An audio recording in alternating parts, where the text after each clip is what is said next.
ಎಲ್ಲವನ್ನು ಎಳೆ ಎಳೆಯಾಗಿ ಹೇಳದೆ ಹೋದ್ರೂ ಕೂಡ, ಎಲ್ಲಾ ಸೀಕ್ರೆಟ್ ಅನ್ನ ಬಿಚ್ಚಿಡದೆ ಇದ್ರೂ ಕೂಡ ಒಂದಿಷ್ಟು ಪ್ರಮುಖವಾದಂತ ಅಂಶಗಳನ್ನ ಅಜಿತ್ ದೋವಲ್ ಮತ್ತು ರಕ್ಷಣಾ ಸಚಿವರು ಇವರೆಲ್ಲರೂ ಕೂಡ, ವಿದೇಶಾಂಗ ಸಚಿವರು ಸ್ವಲ್ಪ ಮಟ್ಟಿಗಾದ್ರೂ ಮಾಹಿತಿಯನ್ನ ನೀಡಿದ್ರು.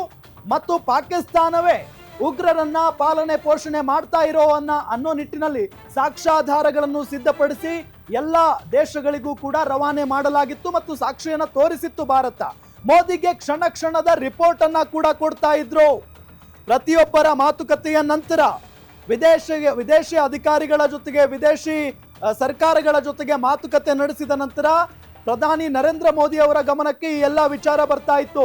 ದೋವೆಲ್, ಜೈಶಂಕರ್, ರಾಜನಾಥ್ ಸಿಂಗ್ ಮಧ್ಯೆ ಮೋದಿ ಸೆಂಟರ್ ಪಾಯಿಂಟ್ ಆಗಿದ್ರು. ಏನೇ ವಿಚಾರ ಇದ್ರೂ ಕೂಡ ಅದು ಮೋದಿ ಅವರಿಗೆ ಬಂದು ತಲುಪಬೇಕಾಗಿತ್ತು ಅಂತಿಮವಾಗಿ.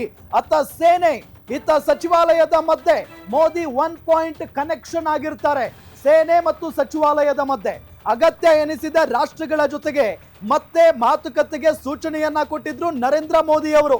ಅಗತ್ಯ ಎನಿಸಿದ ರಾಷ್ಟ್ರಗಳ ಜೊತೆಗೆ ಅಂದ್ರೆ ಬಹಳ ಪ್ರಮುಖವಾಗಿ ಇಸ್ರೇಲ್, ಅಮೆರಿಕ ಮತ್ತು ರಷ್ಯಾ, ಇದು ನಮಗೆ ಬಹಳ ಅಗತ್ಯ ಎನಿಸಿರುವಂತ ರಾಷ್ಟ್ರಗಳು ಅನ್ನೋದು ಎಲ್ಲರಿಗೂ ಕೂಡ ಗೊತ್ತಿರುವಂತಹ ವಿಚಾರ.